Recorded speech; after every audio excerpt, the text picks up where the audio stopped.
Hello అండి, welcome to మన cooking YouTube ప్రేక్షకులందరికీ హ్యాపీ మకర సంక్రాంతి శుభాకాంక్షలు. మీరు ఎలా జరుపుకున్నారు? ఈరోజు అయితే నా ఒక చిన్న మినీ వ్లాగ్ అయితే చేస్తున్నాను అనమాట. మా ఇంట్లో నేను చేసుకున్న వంటలు అయితే చూపించబోతున్నాను.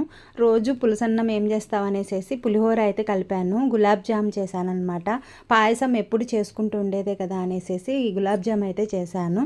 అలాగే రసము, ఉర్లగడ్డ తాలింపు, నూనెంకాయ పప్పు యాజ్ యూజువల్గా ఎప్పుడు చేసుకునే విధంగా చేసుకుంటాం కాబట్టి ఈసారి కొత్తగా ఉంటుందిలే అనేసి నూనెంకాయ చేశాను. మామూలుగానే తెల్ల వైట్ రైస్. అలాగే ఈ మా మెను అనమాట. ఈరోజు అయితే పండగ రోజు, మధ్య పండగ కాబట్టి ఇంట్లో పెద్దలకు పెట్టుకుంటారు కదా, పెట్టుకునే వాళ్ళు చాలామంది పెట్టుకుంటారు. అలాగే ఈరోజు అయితే నా వంటలు ఇవే అనమాట. ఈరోజు అయితే మా ఇంటి దగ్గర ఎద్దుల పోటీలు అయితే జరిగాయి. ప్రతి సంవత్సరం జరుగుతూ ఉంటాయి ఎద్దుల పోటీలు. చూడండి ఏ విధంగా జరుపుకుంటున్నాయో, చాలా బాగా జరుగుతాయి. రేపు ఒక లాస్ట్ పండగ కదా, కనుమ పండగ కాబట్టి రేపైతే ముగ్గుల పోటీలు జరుగుతాయి అన్నమాట. ఆ మినీ వ్లాగ్ కూడా మీకు పెడతాను, తప్పకుండా చూడండి. ఇదైతే మీకు నచ్చిందని అనుకుంటున్నాను. నచ్చిన వాళ్ళు తప్పకుండా లైక్ చేసి సబ్స్క్రైబ్ చేసుకోండి, ఓకేనా?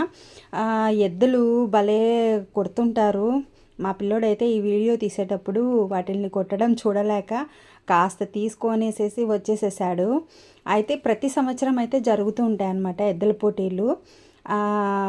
వేరే గోదావరి జిల్లాలలో పందెం కోళ్ళ పోటీలు ఏ విధంగా జరుగుతాయో ఇక్కడ మాత్రము బండలాగడము అనమాట. ఎద్దుళ్ళు బండలాగే పోటీలు జరుగుతాయి. దీంట్లో అయితే ఫస్ట్ ప్రైజు 10,000 12,000 ఎంతనో ఇచ్చారనమాట.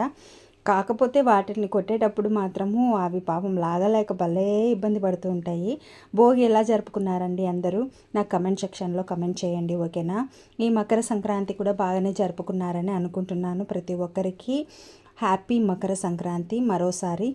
Thanks for watching.